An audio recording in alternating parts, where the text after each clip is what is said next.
Parohia Greco-Catolică din Călan a fost reînființată în 1997 la cererea domnului Itu Nicolae. Sigur că și-a manifestat dorința ca mai repede să se reînființeze după evenimentele din 89, dar foarte mulți dintre preoții greco-catolici erau în vârstă și nu s-a putut reînființa decât în 1997 această parohie. Și în perioada comunistă s-a celebrat liturghie greco-catolică în orașul Călan și până în 1997, dar acasă particular la părintele Teodor Miclea, care a locuit undeva pe strada Brazilor sau Bradului. Dumnezeu să-l ierte și să-l odihnească. Toate bunurile care au aparținut Bisericii Greco-Catolice au fost confiscate în 1948 de către statul român și astăzi se află încă în posesia o parte a statului român, celelalte în partea Bisericii Ortodoxe Române. Asta este la nivel național. Aici în Călan nu am avut tensiuni cu Biserica Ortodoxă pentru că nu am avut bunuri de recuperat.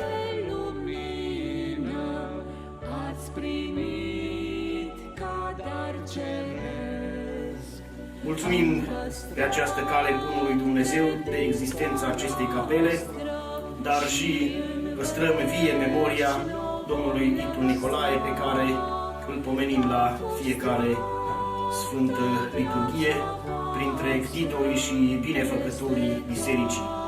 Dumnezeu să-l ierte și să-l odihnească și să păstreze vie memoria, nu numai în ceea ce privește viața lui spirituală, cât și tot ceea ce ne-a prezentat, ne-a oferit ca și exemplu de trăire pe plan laic, fiind exemplu nu numai pentru creștini, dar și pentru ceea ce înseamnă un bun român, un bun cetățean, un bun profesor, un bun educator, un om dedicat cu totul poporului său și bisericii sale și care știe că pe acest pământ toate sunt trecătoare și în fața lui Dumnezeu trebuie să ne prezentăm nu cu mâinile curate, ci cu mâinile chiar lovite, zdrobite de faptele bune pe care le-am făcut în această lume pentru ceilalți.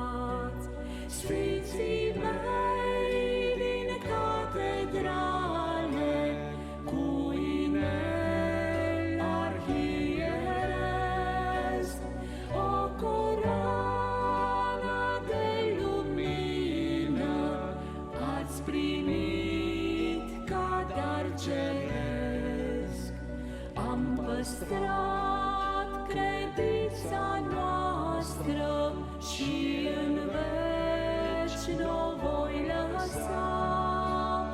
A fost toată viața voastră, este toată viața mea.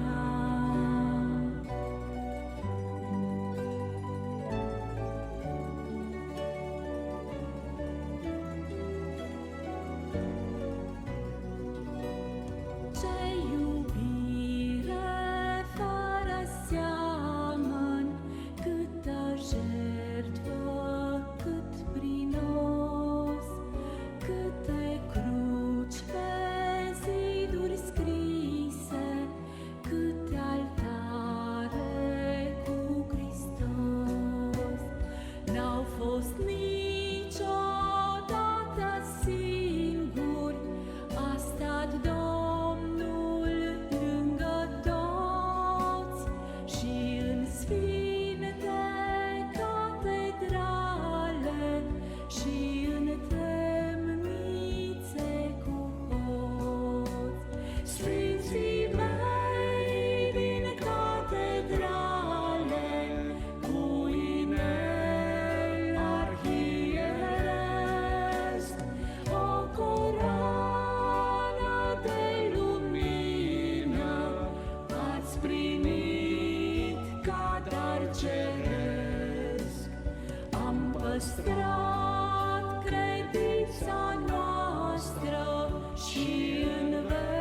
Gata adună Domnul în mănunchi la liturghii din Biserica unită ce în veci va dăinui. Sfinții mei din catedrale, cu inel arhieresc, o coroană de lumină ați primit ca dar ceresc. Am păstrat credința noastră și în veci n-o voi lăsa. A fost toată viața voastră, este